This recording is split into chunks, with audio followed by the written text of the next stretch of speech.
नमस्कार दर्शक बंधु केमिति अछंती आशा करुच्ची जगन्नाथ दयारु आपण माने बहुत भलरे थिबे मु भी मध्य बहुत भलरे अछि। आज व्लॉग्स टी मोर परिवार और लोकंक ऊपर आधारित जहा कि खूब इंटरेस्टिंग अटे। वर्तमान असह्य ग्रीष्म प्रभावर प्रकोप लोक माने अस्तव्यस्त हेउथिबा बेले चाଳ घरर थंडा आउ कोनोसी जगार आपण मानकु मिलिबनी। आपण मानकु मध्य चाଳ घर केमिति लागे कमेंट बॉक्स रे कमेंट करी जणांतु। देखना भांगी देना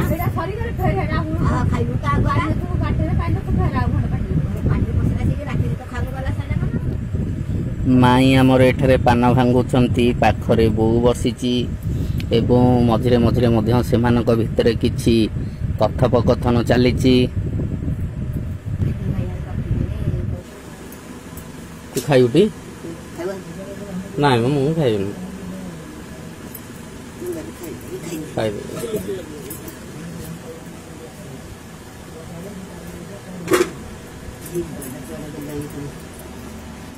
देखि पारुथिबे हेउची आम घरर दृश्य। बो वर्तमान भात खाइबा को जाउची पखाळ भात तार सहित से काकुड़ी नैची माछ काई आनिनी आनिबो काकुड़ी बैगण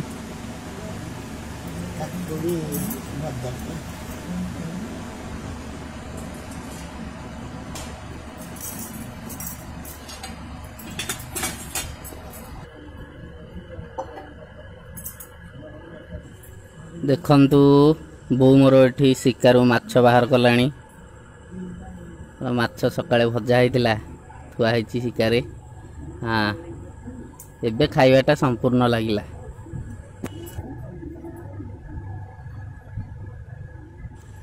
आपण ते जहा खाद्य खांतु किंतु साइड रे जदी कंचा लंका टिके न मेंथिबे ताले भल लागिबोनी।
चु चु चु चु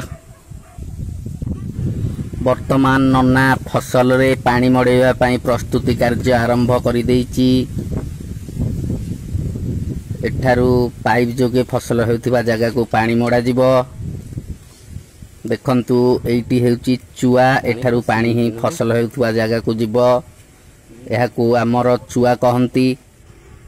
देखंतु वर्तमान पाइप संजोग हेउची फसल हेउथिबा जगह पर्यंत बहुत परिश्रम। देखंतु एठारे साग बुणा जाइची ता सहित काकुड़ी पाई मध्य प्रस्तुति। पानी मड़ा आरंभ कर देइची नना कारण पाइप रे पानी आसी जाइची। बहुत परिश्रम आज्ञा। एठारे देखंतु कखारु मध्य लगा जाइची। आमे सिना कहूचे ह एतिक रेट आहुरी कमे दियो किंतु गोटे कृषकर मूल्य आज्ञा किछि नाही तार सबु बेले लॉस।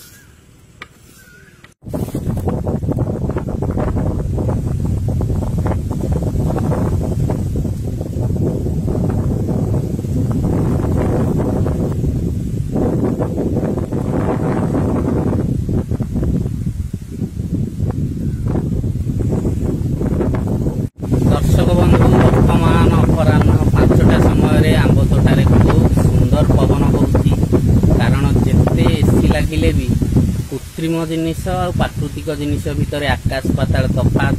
ଦିନ ସାରାର ପ୍ରବଳ ଗରମ ଦ୍ୱାରା ମଣିଷ ଯେଭଳି ଅସ୍ତବ୍ୟସ୍ତ ହୋଇଯାଉଛି, ଯେତେବେଳେ ଗଛର ପବନ ଟିକେ ବାଜିଯାଏ ଯେଉଁ ଶାନ୍ତି, ତାହା ଭାଷାରେ ବର୍ଣ୍ଣନା କରିବା ମଧ୍ୟ ସମ୍ଭବ ନୁହେଁ। ମଣିଷ ତାର ସାମୂହିକ ସ୍ୱାର୍ଥ ପାଇଁ ସବୁ ଜାଣି ସାରିଲାଣି। ସବୁବେଳେ ବଣ୍ଡା ହାହାକାର, ଜଳବାୟୁର ପରିବର୍ତ୍ତନ।